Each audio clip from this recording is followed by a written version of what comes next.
Good morning. Good morning. Welcome or welcome back to Bookeemonsters. My name is PK. It is Monday, April the 22nd. Hope you are having a good day, good morning. If you're watching this later, hope you have a good day. So it is Monday. On the morning show, we look at the new releases that are being set into the wild this week. New releases only this week. And we look at a different genre every day of this week. So on Mondays, we look at the cozy mysteries. Tuesdays, we look at mysteries and thrillers. On Wednesdays, we look at romance. On Thursdays, we look at fantasy and science fiction. And on Friday is Freeform Friday. We look at anything else that has caught our attention or more cozies, because there's always a lot of those. Quick announcements. No sprints tonight on my channel. I believe they are on... Did I see it was on Storm's channel yesterday? We'll double check that. But my next sprints are on tomorrow night, Tuesday night at 6 p.m. Mountain Time, 8 p.m. Eastern, and those go for 2.5 hours. I do every Tuesday and Thursday evening and Saturday afternoons. Kim says, "Good morning. Good morning to you." It's on Storms? Okay. So on Storm Reads. Okay, let me get rid of this banner. I finished two books yesterday, actually. Um, I finished listening to the audiobook of Listen for the Lie by Amy Tintera. Fantastic. Fantastic. If you're interested in I don't even know how to describe it. It's kind of a thriller, kind of a domestic thriller, kind of a cold case thriller. The audiobook is done fantastically. I am a really hard audience for audiobooks. The voice has to be right, the performance has to be perfect. And it is. This one is. It's Listen for the Lie by Amy Tintera, and I found it for free on YouTube if you want to do it that way. And then I was in the middle of reading the new C.S. Harris, What Cannot Be Said. I think that's 19th in her series. That's one of my favorite historical mystery authors. So I finished that yesterday as well. Oh, that's right. And Elizabeth may do Sunday for Amish and April with Sarah. That's right. Next Sunday. It'd be nice to have her able to jump in and do that. Fantastic. All righty. Let's look at some codes, mysteries.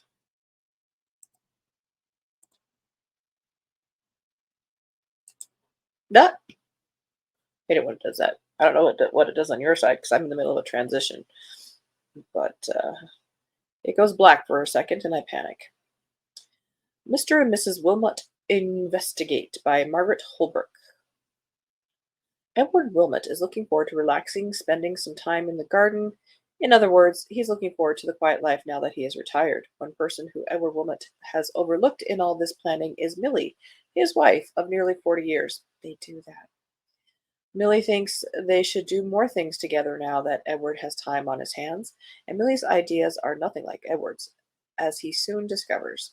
She doesn't want the quiet life. Millie wants to turn her hand to sleuthing, and she'd like Edward to help. Okay. And that was the book I was talking about. We're out of practice. It's been 2 whole days.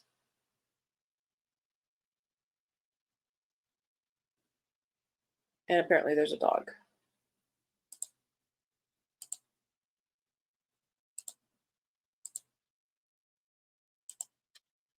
I'm reading Murder on Tour by V.M. Burns, caught up on series. You love being caught up on series, but then you have to wait. And it's like, oh. All right, let's see if I've got the rhythm of this now. Research Can Be Murder by Carol Janis. Kind of like the spelling of that. That's kind of cool. Emma Straight hated to admit she was bored, but her newly retired brother puts an end to that by dropping a stash of old family memorabilia on her doorstep. Cheered on by her best friend, Emma enthusiastically dives into these boxes of antique treasures. But some faded diary pages convince her that century-old jewel thefts, and maybe something worse, are tied in with their past. Eager to dig deeper into this mysterious puzzle by doing some serious research, she settles into a neglected New York City archive with an eccentric cast of characters. But more sinister matters than history soon unfold when a fellow researcher is murdered, and Emma's determination to solve the case makes her a dead center target for the killer. That sounds kind of cute. I like the cover.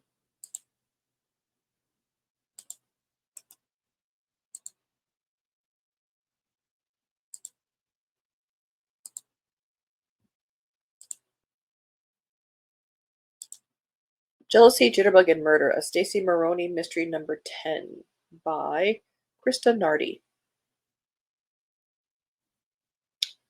Three young women, a dance studio, a bungled kidnapping, and a murder. When Stacey Maroney is mistakenly abducted, she fears for the life of the intended victim. The young woman, who worked at the same company as Stacey, soon turns up dead. With the kidnappers afraid Stacey could identify them, threats lurk around every corner. Add the victim's two friends and a tech company with a dance-oriented employee program. A quick lesson in the Jitterbug provides more clues as Stacy navigates the twists and turns of the murder. It's just strange. The Jitterbug.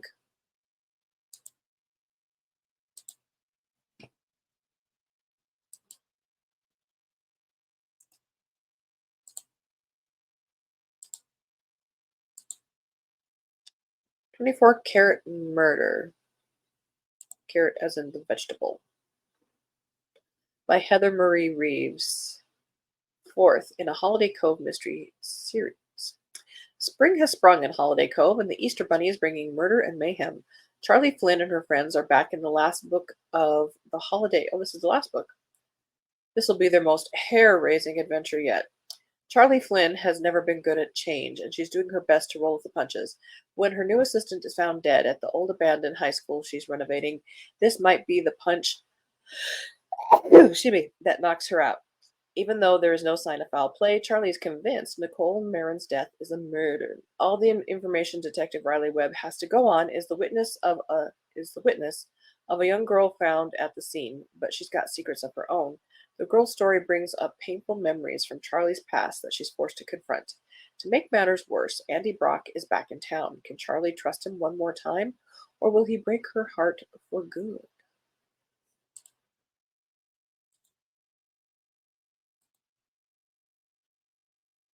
And these are the ones coming out tomorrow. Some of them, whoa, are big names.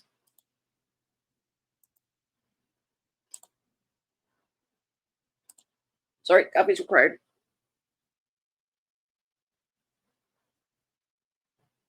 I still have a tickle in my nose.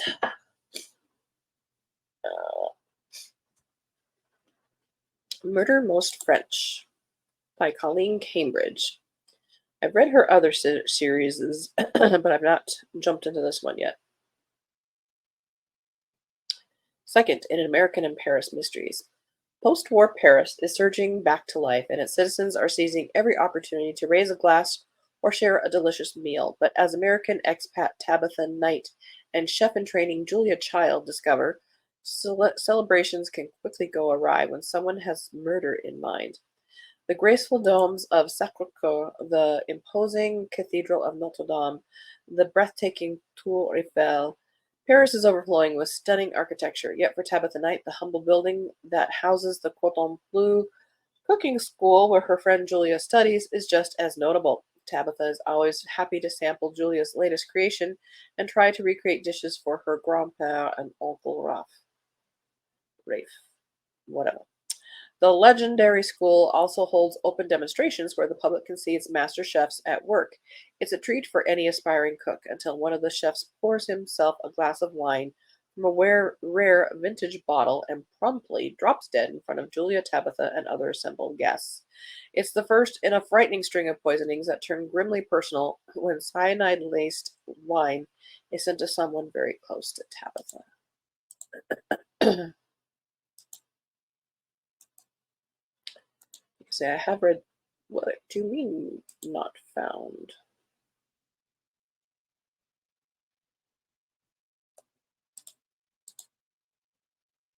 There's another way to skin that cat.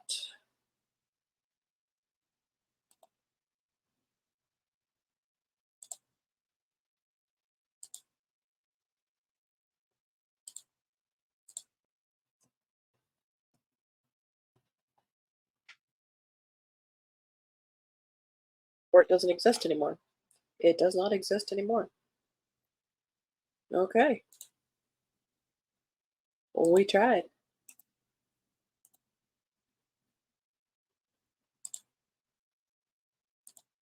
Who wrote that first one? Hang on a second. Thank you. The very, very first one, that was by Margaret Holbrook, if you're meaning the Mr. and Mrs. Wilmot Investigate. Margaret Holbrook.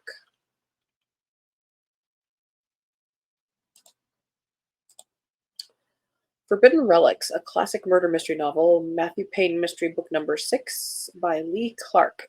I'm not a fan of the cover. An intense search for Ukrainian missionaries amidst a dense Russian born population. What could possibly go wrong? That was the last sarcastic thought of young physician Matthew Paine before he agreed to go find them. Following their trail to Florida, Matthew learns that 2 of the 4 missionaries were assassinated and then submerged, car and all, in a tumultuous channel north of Miami. Vowing to find the other 2, a husband and wife with 4 small children, alive, he presses on despite endangering himself.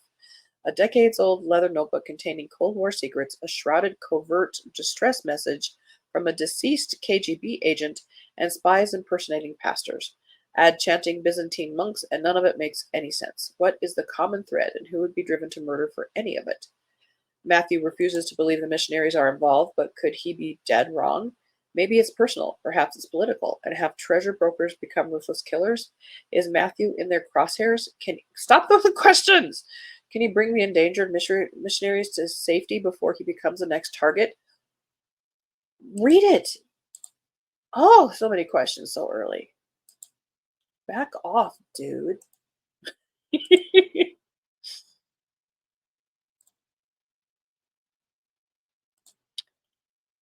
A murdered like a mermaid at the cove. A witchy paranormal cozy mystery. Let's double check the date. Guess we're okay.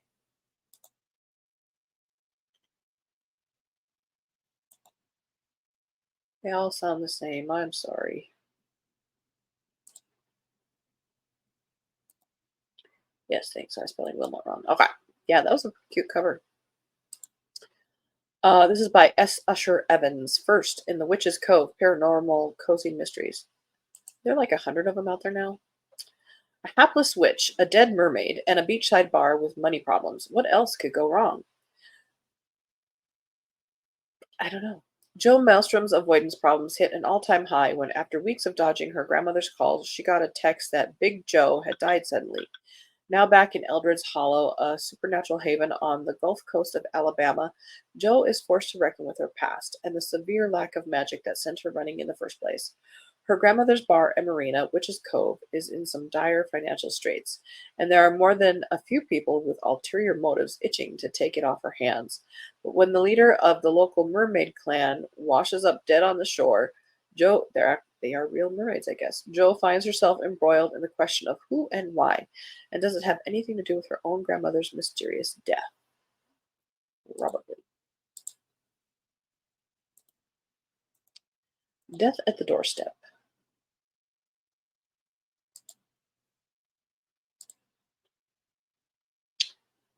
by Linda W. Fitzgerald. First in the Karen Nimi Mysteries. A celebrity psychic is murdered, a computer science student dies mysteriously, and Michigan's favorite college town will never be the same. It's fall in Ann Arbor, and the locals are focused on their favorite blood sport, politics. Everyone is buzzing about the highly suspect midterm elections. Everyone, that is, except freelance writer and recent widow Karen Mimi. All she wants is to be left alone with her cat, her work, and her seemingly endless grief. But her best friend, Bixie, has other plans for her, plans that include a session with Dana Lewis, Ann Arbor's celebrity psychic and energy healer. Problem is, when Karen arrives for her appointment, she stumbles onto a murder scene. Soon, suspicion falls on Dana's daughter, Isabel, also a close friend of Bixie's. Before she knows it, Karen is drawn into do-it-yourself murder investigation that leads her into the heart of a Big Ten university. The remarkably messy lives of Ann Arbor's social and political elite and the esoteric realm of black hat geeks and black box voting, and the treacherous currents of a very unwise sexual attraction. Everything but the kitchen sink is thrown into that one.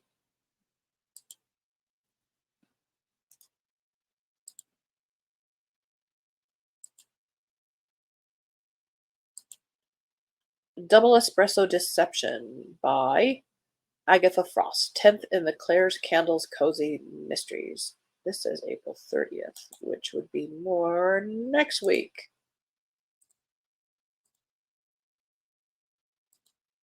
Hopefully we can find it then. But this is this week.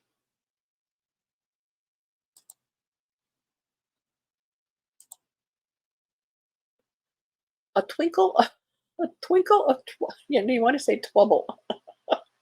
A Twinkle of Trouble, a Fairy Garden Mystery by Daryl Wood Gerber.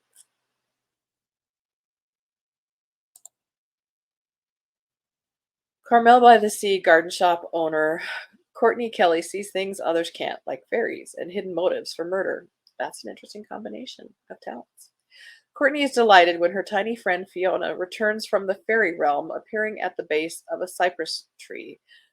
When her ragdoll cat Pixie emerges from her own portal, aka the cat door, the three set off for a busy day, busier than usual since Courtney has rented a small plot of land at the flower farm where she hopes to grow her own supplies for her fairy garden business. Plus, the annual Summer Blooms Festival is coming up and Courtney has booked a booth. But the murder of Courtney's friend Genevieve casts a pall over the festival. Ever since Genevieve sold her floral business, she's been building a career as an influencer. She was perennially opinionated, but in her new role, she'd become surprisingly vicious, dissing local entrepreneurs with nasty posts and unwarranted bad reviews. That's landed a couple of Courtney's other friends on the suspect list, including flower farm owner Daphne Flores. And when a second victim is discovered, seeds of doubt about Daphne's innocence sprout in Courtney's mind. With only a germ of a clue, Courtney will have to overturn every rock to get the dirt on the real killer.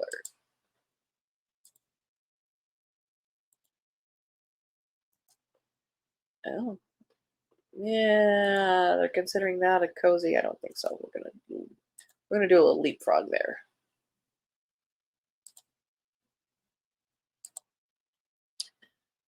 Silenced by the Sword by Susan Harper. Fifth in the Greta Carragher British Cozy Mystery Series. 124 pages. A cozy mystery from blah blah blah. Silence by the Sword is the fifth and final story in the Greta Carragher in this series. If you like fast-paced mysteries with interesting characters, troublesome pets, and unexpected twists, you're going to this adventure in jolly old England. There is nothing about this. That was a whole bunch of nothing.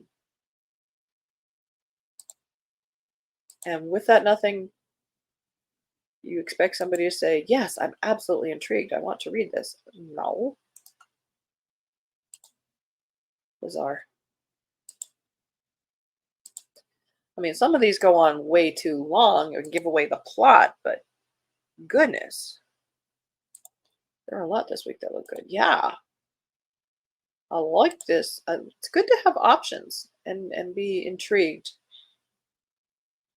Graven Images, a Rock Creek Village cozy mystery. This is sixth in the Callie Cassidy Mysteries by Lori Roberts Herbst. A photo assignment at the cemetery leads Callie Cassidy to a corpse, this one above ground. Now her search for the killer unearths some long-buried secrets. Callie's mother, Maggie, a notorious hobby jumper. I've never heard that, but that's probably me. Has embarked on a new pursuit, grave rubbing. Okay, I wouldn't do that though. When she recruits her daughter to photograph her first endeavor at the local cemetery, Callie brings golden retriever Woody and tabby cat Carl along for the outing. Why would you bring a cat? It's a breathtaking autumn morning in Rock Creek Village, Colorado. Golden aspen leaves rustle in the cool breeze, and the air is filled with the scent of pine. What could go wrong on a day like this? Then a ghostly woman emerges from the trees, bleeding from a head wound and claiming to have no memory of how she arrived or even who she is. Maggie quickly identifies her as a woman who disappeared from the village 40 years ago without a trace.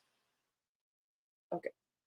It's that If that's not enough intrigue, Woody disobeys her and sprints deeper into the cemetery.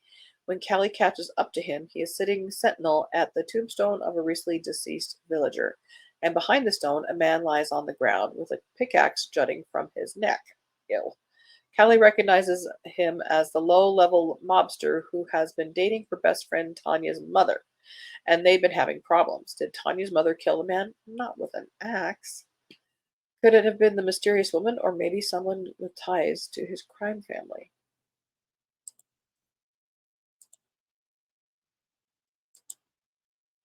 There's a whole lot going on in that one, too, which I think is the equivalent of saying, bless her heart in Southern.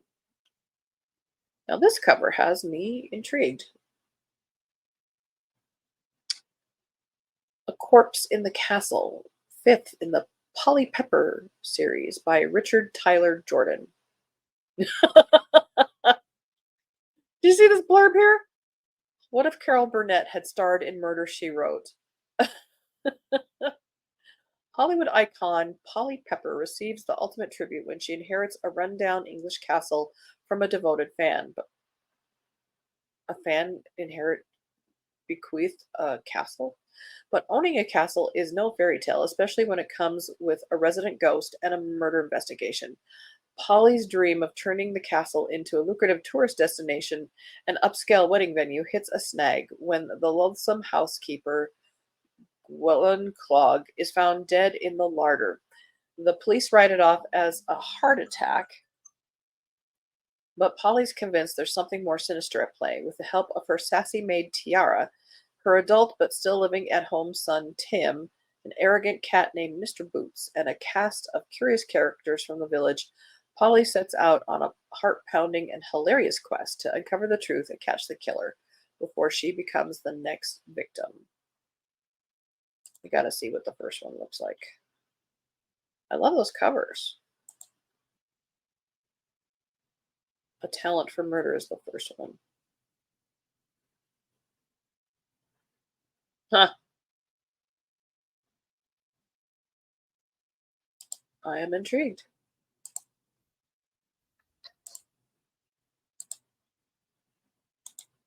Oh, stop commercialing. Especially with food.